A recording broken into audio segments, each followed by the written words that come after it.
पोलिसांनी फोन आले, तपास सुरू केलेला आहे. ईमेल आलेले आहेत आणि गाडी तुम्हाला या बॉम्बने उडवून संदर्भात एक देण्याची फोन धमकी. वगैरे आला का राज्याच्या नाही मला लॉ अँड ऑर्डरचे ते जॉईंट कमिशनर आहेत, त्यांनी फोन केला, पोलीस आयुक्तांनी फोन केला, असं असं आहे की असं. तर ठीक आहे, असे अनेक वेळा मला धमक्या येऊन गेलेल्या आहेत, पण काय त्या धमक्यांचा काय मी कधी विचार केलाही नाही. मी माझं काम करत राहिलो आणि आता हे काम सुरूच राहणार आहे. गडचिरोलीचे पालकमंत्री होता तुम्ही. अलीकडच्या काळामध्ये केंद्र सरकारने नक्षलवाद विरोधात मोठी मोहीम हाती घेतली. त्या दृष्टिकोनातून तुम्ही कशा पद्धतीने काळजी घ्याल आणि या सगळ्या पार्श्वभूमीवर काय सांगाल? नाही, गडचिरोलीचा पालकमंत्री मी होतो त्यावेळेस देखील अनेक नक्षलवादी, जे जहाल नक्षलवादी होते, त्यांच्यावर लाखो रुपयांच्या बक्षिसं होती, त्यांना देखील पोलिसांनी त्या नक्षलवाद्यांचा देखील बिमोड केला आणि अनेक मोठे नक्षलवादी मारले आणि त्यामुळे खऱ्या अर्थाने तिथे डेव्हलपमेंटला वाव आहे. मी पालकमंत्री होतो तेव्हा सगळ्यात आधी सुरजागडचा प्रकल्प सुरू करायला प्राधान्य मी दिलं आणि आता तिथे मोठ्या प्रमाणावर स्टील इंडस्ट्री येते आहे.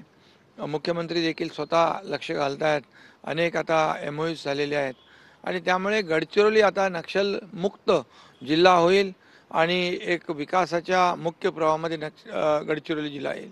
सर, तुमचे दोन प्रकल्प एक शरद पवार यांनी त्याच महाराष्ट्र सदनात आज संजय राऊत आणि शरद पवार हे एका व्यासपीठावर येत आहेत. तुमचं कौतुक केल्यावर संजय राऊतांनी जोरात टीका केलेली होती सर. अरे ठीक आहे, आता माझे कौतुक आहे. आता त्यांना कुणी चांगलं बोललेलं तर आवडतच नाही, कौतुक केलेलं तर वेगळीच गोष्ट आहे. मी कोणाच्या वैयक्तिक बोलत नाही आहे, पण मी त्याची काय पर्वा करत नाही कुणाची.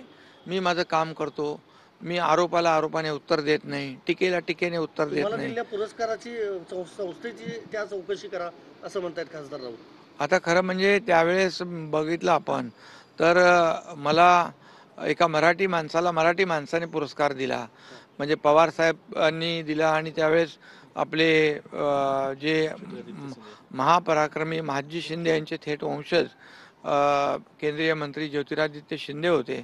मग या सगळ्या याच्यामध्ये ओघामध्ये महादजी शिंदे यांचाही अपमान झाला, साहित्यिकांचाही अपमान झाला. माझा तर अपमान सोडा, पण ज्यांनी मुख्यमंत्री बनवलं, ज्यांनी मुख्यमंत्री केलं, त्यांचाही अपमान केला. मग त्यामुळे माझा तर अपमान सोडा.